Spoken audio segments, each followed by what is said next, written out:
बिस्मिल्लाहिर्रहमानिर्रहीम। अस्सलामुअलैकुम। होपलेस मेडिकोज़ में आप सबको खुशामदीद। उम्मीद करता हूँ आप सब खैरियत से होंगे। आज का हमारा लेक्चर थायराइड डायूरेटिक्स पे है। हम बात कर रहे थे हाइपरटेंशन के ड्रग्स की, और उन ड्रग्स में फ़र्स्ट लाइन ऑफ चॉइस जो है वो थायराइड डायूरेटिक्स हैं। वैसे तो ये लेक्चर डायूरेटिक्स के साथ है, लेकिन यहाँ ही समझ लीजिए ताकि डायूरेटिक्स में जाके एक डायूरेटिक कम हो जाए। खैर, थायराइड डायूरेटिक्स से स्टार्ट करते हैं। सबसे पहले अगर आप याद करो तो आपकी जो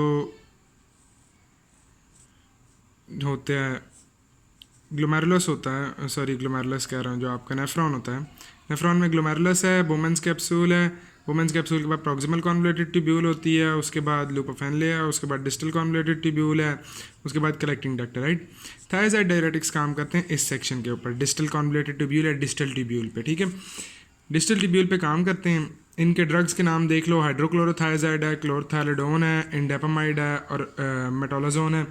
ये जो दो है ना, ये दो काम करते हैं। अगर आपका जीएफआर कम है ना, तो फिर ये दोनों, मतलब किडनी फंक्शन थोड़ा कम है, तो फिर ये दोनों काम करते हैं। और बेसिक हमारा याद रखो कि हमारा बेसिक प्रेमिस क्या था कि हमने ब्लड वॉल्यूम रिड्यूस करना है, इसीलिए हम थायराइड डायूरेटिक्स दे रहे हैं कि हमें वाटर रिड्यूस करना है। अब डिस्टल कॉन्वोल्यूटेड ट्यूब्यूल में नॉर्मली क्या होता है? नॉर्मली ये होता है कि सोडियम क्लोराइड एक सिम्पोर्टर होता है, को ट्रांसपोर्टर होता है, जो कि सोडियम और क्लोराइड को अंदर लेके आता है। ठीक है, और जब सोडियम क्लोराइड अंदर आते हैं तो वाटर फॉलो करता है, पानी फॉलो करता है। अब सोडियम एक्सचेंज हो जाता है पोटाशियम के साथ। एक अच्छा, ये साइड है ल्यूमिन वाली, और ये है आपकी बेजोलैटरल साइड या ब्लड वाली साइड कह लो। ठीक है जी, यहाँ पे ब्लड के साथ एक्सचेंज हो जाना है, बॉडी वाली साइड। अब ये आपकी ट्यूब का ल्यूमिन है, ये यूरिन यहाँ से आ रहा है, आपका जो ग्लोमेरुलर फिल्ट्रेट आ रहा है यहाँ से। ठीक है जी, सोडियम क्लोराइड यहाँ से रीअब्जॉर्ब हुए, और सोडियम जो है वो एक्सचेंज हो गया पोटाशियम के साथ, जो पोटाशियम वापस जो है ना वो लीक कर जाता है थ्रू चैनल्स, और क्लोराइड के लिए भी स्पेसिफिक चैनल्स होते हैं बेजोलैटरल साइड पे, वो इधर को निकल जाता है। अब कैल्शियम का जो है ना देख लो कि कैल्शियम के चैनल्स होते हैं, लेकिन कैल्शियम के लिए ना यहाँ पे जो कैल्शियम का ग्रेडियंट बन रहा है वो सोडियम के एक्सचेंज के साथ बना है। सोडियम को हम अंदर लेके आते हैं, कैल्शियम को बाहर ले जाते हैं, और कैल्शियम यहाँ से इधर को आता है। ठीक है, अब थायराइड डायूरेटिक्स काम करते हैं इसके ऊपर, इस चैनल के ऊपर। ठीक है, थायराइड डायूरेटिक्स का मैकेनिज्म ऑफ एक्शन क्या है कि वो इस चैनल के ऊपर एक्ट करेंगे। या मैं थोड़ा लिखा भी हुआ है अगर आपने नोट करना हो। अच्छा, इस चैनल के ऊपर एक्ट करेंगे। जब इस चैनल के ऊपर एक्ट करेंगे, इसे ब्लॉक कर देंगे। जहाँ पे क्लोराइड बाइंड करता है वहाँ बाइंड हो जाते हैं। जब क्लोराइड अंदर नहीं जाता तो सोडियम भी साथ ही अंदर जाता। ये नहीं साथ अंदर जाएंगे तो इसके बाद क्या होगा कि सोडियम और क्लोराइड की कंसनट्रेशन यहाँ पे होनी शुरू हो जाएगी, रेज। ल्यूमिन वाली साइड पे इन दोनों की कंसनट्रेशन होनी शुरू हो जाएगी, रेज। इन दोनों की कंसनट्रेशन रेज होने की वजह से जो है ना, अगर पहले सोडियम जा रहा था तो पानी जा रहा था, सोडियम नहीं जाएगा तो पानी नहीं जाएगा, पानी नहीं जाएगा तो डायूरेसिस होगी। ठीक है जी, हमारा एंड पे जो गोल था वो अचीव हो गया। अच्छा, इसके अलावा एक दो चीज़ें जो साथ देखनी है वो ये हैं कि एक दफ़ा हमने यहाँ पे सोडियम चैनल को अगर ब्लॉक कर दिया तो नोट करो कि सोडियम की कंसनट्रेशन इस सेल के अंदर हो जाएगी कम, सोडियम की कंसनट्रेशन इस सेल के अंदर हो जाएगी कम। उसके बाद बाहर से सोडियम लाना आसान हो जाएगा, बाहर से सोडियम लाना आसान हो जाएगा तो कैल्शियम यहाँ से ले जाना बाहर आसान हो जाएगा। ठीक है जी, कैल्शियम सेल से बाहर जाएगा, कैल्शियम का वैक्यूम जनरेट हो जाएगा, जिस वैक्यूम की सॉर्ट ऑफ वैक्यूम मतलब कमी हो जाएगी कैल्शियम के वैक्यूम की वजह से, यहाँ से कैल्शियम जो है यहाँ मूव करना शुरू कर देगा। तो जब हम थायराइड सोडियम को ब्लॉक करते हैं, सोडियम की एब्जॉर्प्शन कम होती है लेकिन कैल्शियम की एब्जॉर्प्शन ज़्यादा होती है, याद रखना। दूसरी बात, सोडियम जब यहाँ ज़्यादा हो गया तो अब हम आगे आते हैं, आपकी ये वाला जो पार्ट है ना, ये आपका कलेक्टिंग डक्ट वाला। ठीक है, कलेक्टिंग डक्ट के प्रिंसिपल सेल बनाया मैंने। ठीक है, कलेक्टिंग डक्ट का प्रिंसिपल सेल, दो टाइप के सेल होते हैं कलेक्टिंग डक्ट में, प्रिंसिपल और इंटरकलेटेड। ये प्रिंसिपल सेल बनाया मैंने। खैर, अब हम नीचे कलेक्टिंग डक्ट में लेके आ गए ये सारा सोडियम। राइट, सोडियम ज़्यादा आएगा। याद रखो कि कलेक्टिंग डक्ट में ना सोडियम पोटाशियम और हाइड्रोजन के साथ एक्सचेंज होता है। जब कलेक्टिंग डक्ट में ज़्यादा सोडियम आएगा तो ज़्यादा पोटाशियम और ज़्यादा हाइड्रोजन एक्सचेंज होंगे, जिसकी वजह से बॉडी में से पोटाशियम बेसिकली कम हो जाएगा और बॉडी एल्कलोसिस में चली जाती है। मतलब एल्कलोसिस होता है कि एसिड कम हो गया, हाइड्रोजन जा रहा है ना बाहर तो एसिड कम हो गया। इसका एक से और भी रीज़न होता है, लेकिन इन दोनों को इन कम्बिनेशन याद रखने के लिए इतना काफ़ी है। आगे चलते हैं, यूजेस क्या हैं जी। हाइपरटेंशन और CHF कंजेस्टिव हार्ट फेलियर, इन दोनों में हमारी जो स्ट्रैटेजी थी वो यही थी, जिसकी वजह जो अभी प्रीवियस लेक्चर भी यही था। इनमें हमारी स्ट्रैटेजी ये थी कि जनाब वाला हमने ब्लड वॉल्यूम फ्लूइड रिड्यूस करना है। ठीक है, बॉडी का फ्लूइड रिड्यूस करना है। फ्लूइड क्यों रिड्यूस करना है? ताकि ब्लड का वॉल्यूम रिड्यूस हो सके। ब्लड का वॉल्यूम रिड्यूस होगा तो उसकी वजह से हार्ट पे लोड कम पड़ेगा, जिसकी वजह से BP रिड्यूस हो जाएगा। ठीक है, बेसिकली हमारा ये था।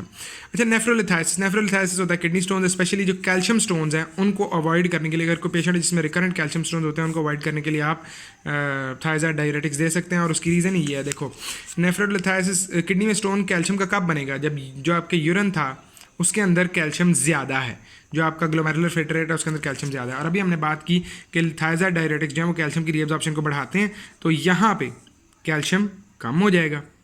ठीक है, नेफ्रोलिथाइसिस यानी किडनी स्टोन कैल्शियम का बन ही इसीलिए रहा था क्योंकि यहाँ पे कैल्शियम ज़्यादा था, जब कैल्शियम कम हो जाएगा तो किडनी स्टोन बनना बंद हो जाएगा। अच्छा, दूसरी चीज़ आती है डायबिटिक नेफ्रोजेनिक डायबिटीज़ इंसिपिडस।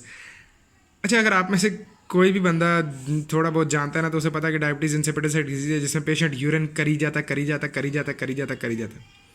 अब ये एक आयरॉनिक बात है और हंसी वाली बात है कि यार नेफ्रोजेनिक डायबिटीज़ इंसिपिडस है, पेशेंट का मसला ये है कि पेशेंट को यूरिन बहुत ज़्यादा आ रहा है और आप उसको एक डायूरेटिक दे रहे हो, देखोगे बेटा तुम सारा दिन ना बैठे रहो वॉशरूम के अंदर ही।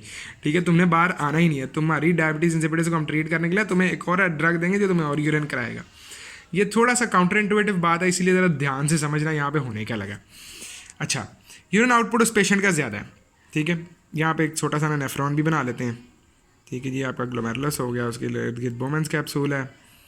ठीक है जी, बोमेंस कैप्सूल से आपकी प्रॉक्सिमल ट्यूब्यूल निकल रही है, लूप ऑफ एनले है, डिस्टल ट्यूब्यूल है, ये कलेक्टिंग डक्ट आ गई। ठीक है जी, यूरिन आउटपुट ज़्यादा हो रहा है। ठीक है जी, यूरिन पेशेंट को बहुत ज़्यादा आ रहा है। आप थायराइड्स है तो थायराइड्स क्या करते हैं, यहाँ से ना सोडियम की रीअब्जॉर्प्शन बंद कर देते हैं। जब सोडियम की रीअब्जॉर्प्शन बंद होगी तो यूरिन में सोडियम ज़्यादा जाएगा, बॉडी के अंदर सोडियम को क्या होगा, बॉडी के अंदर सोडियम कम होने लग पड़ेगा।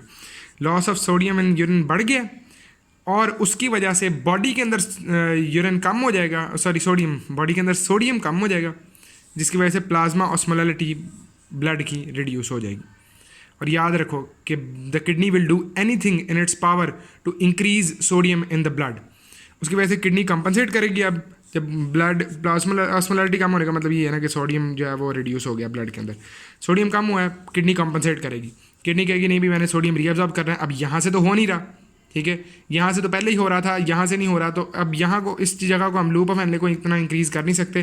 प्रॉक्सिमल कन्वोल्यूटेड ट्यूब्यूल को ना रैंप अप कर देता है वो। प्रॉक्सिमल कन्वोल्यूटेड ट्यूब्यूल से सोडियम की रीअब्जॉर्प्शन बढ़ जाती है और प्रॉक्सिमल कन्वोल्यूटेड ट्यूब्यूल में फिर वाटर भी साथ फॉलो करता है। वाटर फॉलो करेगा तो यूरिन में वाटर कम होगा, तो वाटर कम होगा तो आपका यूरिन आउटपुट कम हो गया। ठीक है, ये एक काउंटर इंटुइटिव बात है, दोबारा सुन लेना इसको रिवाइंड करके। This is an important question. अब आते हैं साइड इफेक्ट्स पे। Major side effect sulphonamide hypersensitivity है, क्योंकि थायराइड डायरेटिक्स जो हैं वो सल्फा ड्रग्स हैं। तो अगर कोई बंदा सल्फोनामाइड्स के साथ, सल्फा ड्रग्स के साथ उसको सेंसिटिविटी है तो रिएक्शन हो सकता है। आगे हाइपोकैलेमिया एंड अल्कलोसिस, उसकी रीज़न आपको अभी पर बता दी कि जनाब वाला जब यहाँ से सोडियम की डिलीवरी ज़्यादा होगी तो ज़्यादा पोटाशियम जो है ना एक्सचेंज होगा फॉर सोडियम। ये पोटाशियम लूजिंग डायूरेटिक है, याद रखना, पोटाशियम लूजिंग डायूरेटिक है। तो और जनरली याद रखना कि जब भी हाइपोकैलेमिया हो, जब भी पोटाशियम लूज होगा तो साथ हाइड्रोजन भी लूज होगा, जिसकी वजह से अल्कलोसिस होता है। Hypokalemia and alkalosis go hand in hand accept in one exceptional case जो हम डायरेटिक्स में डिस्कस करेंगे। अच्छा, हाइपर कैल्सीमिया, अगेन ऊपर चलते हैं जनाब वाला। कैल्शियम अगर यहाँ से ज़्यादा इधर आएगा, इधर ज़्यादा जाएगा तो यहाँ पे कैल्शियम की अमाउंट बढ़ जाएगी। ठीक है, that is hypercalcaemia. Hyperuricaemia क्यों होता है? अच्छा, ये समझने के लिए ना ज़रा थोड़ा सा ध्यान देना। ये लूप्स और थायराइड्स के लिए ना दोनों के लिए ये बात सेम है। ठीक है, again let's draw our rudimentary nephron. अच्छा, अब यहाँ पे ना जो आपके लूप्स और थायराइड्स हैं ना, ये डिस्टल कन्वोल्यूटेड ट्यूब्यूल में जिस मैकेनिज्म से एक्सक्रीट होते हैं ना बॉडी से, वो सेम मैकेनिज्म है जिससे यूरिक एसिड एक्सक्रीट हो रहा है। जिस ट्रांसपोर्टर से यूरिक एसिड एक्सक्रीट होता है ना, यूरिक एसिड एक एक्टिव ट्रांसपोर्टर से एक्सक्रीट होता है into the lumen of your kidney tubules, nephron tubule, और उस सेम ट्रांसपोर्टर से जो है ना वो लूप्स और थायराइड्स भी जाते हैं। तो और लूप्स और थायराइड्स ज़्यादा जल्दी जाते हैं, वो यूरिक एसिड को जगह नहीं देते। जब यूरिक एसिड को जगह नहीं मिलेगी, यूरिक एसिड बॉडी के अंदर बिल्डअप होने लग जाएगा। यूरिक एसिड जब बॉडी के अंदर बिल्डअप होगा तो उसकी वजह से हाइपर यूरेसीमिया होगा and it will lead to gout. Chronic use of thyroid diuretics leads to gout. उसका रीज़न क्या है कि यूरिक एसिड प्रॉपर्ली एक्सक्रीट नहीं होता, यूरिक एसिड एक्सक्रीट नहीं होता, जॉइंट्स में जमा होने लग जाता है, विच लीड्स टू गाउट। याद रखना है, बहुत इंपॉर्टेंट है। आगे चलते हैं, हाइपरग्लाइसीमिया और हाइपरलिपिडीमिया, ये दोनों बातें कैसे इंपॉर्टेंट है। अच्छा, इनके लिए ना जो टाइन है, इन दोनों का सेम रीज़न है, और वो ये है बेसिकली कि डिक्रीज़ करता है इंसुलिन को। थायराइड डायूरेटिक्स जो है ना वो इंसुलिन की कंसंट्रेशन को डिक्रीज़ करते हैं। अब ऐसा क्यों है? अच्छा, याद रखो कि इंसुलिन रिलीज़ हो रहा है बीटा सेल्स जो है ना आपके पैंक्रियाज के, उनसे रिलीज़ हो रहा है, ठीक है। बीटा सेल्स से रिलीज़ होगा अगर तो बीटा सेल्स को ना रिलीज़ करने के लिए पोटाशियम चाहिए होता है, ठीक है। बीटा सेल्स को रिलीज़ करने के लिए डीपोलराइजेशन चाहिए होती है, डीपोलराइजेशन होनी होती है बीटा सेल्स की। डीपोलराइजेशन के लिए पोटाशियम रिक्वायर्ड है। पोटाशियम सेल के अंदर जाता है तो मतलब बीटा सेल के अंदर पोटाशियम जाता है तो इंसुलिन बाहर आती है, ठीक है, यूँ समझ लो बेसिकली। अच्छा, अब जब हमने अभी बात की कि ये हाइपोकलीमिया कॉज कर रहा है, मतलब कि ब्लड के अंदर पोटाशियम की लेवल डिक्रीज़ कर रहा है। जब पोटाशियम डिक्रीज़ होगा तो उसकी वजह से अल्टीमेटली डीपोलराइजेशन नहीं होगी, बल्कि बीटा सेल्स जो है हाइपरपोलराइज स्टेट में चले जाएंगे, जिसकी वजह से इंसुलिन डिक्रीज़ होगी। इंसुलिन के डिक्रीज़ होने की वजह से हाइपरग्लाइसीमिया होगा। और एक कॉन्ट्रा इंडिकेशन ये है कि हमने डायबिटीज़ मेलाइटिस के पेशेंट को नहीं देना थायराइड डायूरेटिक। एंड इसके साथ साथ हाइपरलिपिडीमिया होगा। हाइपरलिपिडीमिया क्यों हो रहा है? क्योंकि इंसुलिन डिक्रीज़ हो रही है। जब इंसुलिन डिक्रीज़ होती है तो उसमें फिर आपको हाइपरलिपिडेमिक स्टेट के अंदर पेशेंट चला जाता है, ठीक है। अच्छा, एक लास्ट बात याद रखनी, ड्रग इंट्रैक्शन। ड्रग इंट्रैक्शन जो है ना वो ये है कि डिजॉक्सिन की टॉक्सिसिटी को थायराइड डायूरेटिक्स बढ़ाते हैं, और उसकी रीज़न भी एग्जैक्टली उसी चीज़ पे आती है, पोटाशियम के ऊपर। क्योंकि हार्ट पे ना डिजॉक्सिन जो है सोडियम पोटाशियम ATPase पे एक्ट करता है ना, और बाइंड करता है जहाँ पे पोटाशियम ने बाइंड करना है। डिजॉक्सिन वहाँ बाइंड करता है जहाँ पोटाशियम ने बाइंड करना है। तो जब पोटाशियम अपनी कुर्सी पे बैठा ही नहीं है, पोटाशियम रिड्यूस हो गया है, पोटाशियम कम है, तो डिजॉक्सिन ज़्यादा बाइंड करेगा। डिजॉक्सिन ज़्यादा बाइंड करेगा तो डिजॉक्सिन की टॉक्सिसिटी ज़्यादा होगी। ये हमारा आज का लेक्चर था। अगर आपको कोई बात नहीं समझ आई तो कमेंट से बताएं, आपके क्वेश्चंस के रिप्लाई करने की कोशिश की जाएगी। एंड इंशाल्लाह नेक्स्ट हम जो है वो बात करेंगे on ACE inhibitors and angiotensin receptor blockers. Thank you.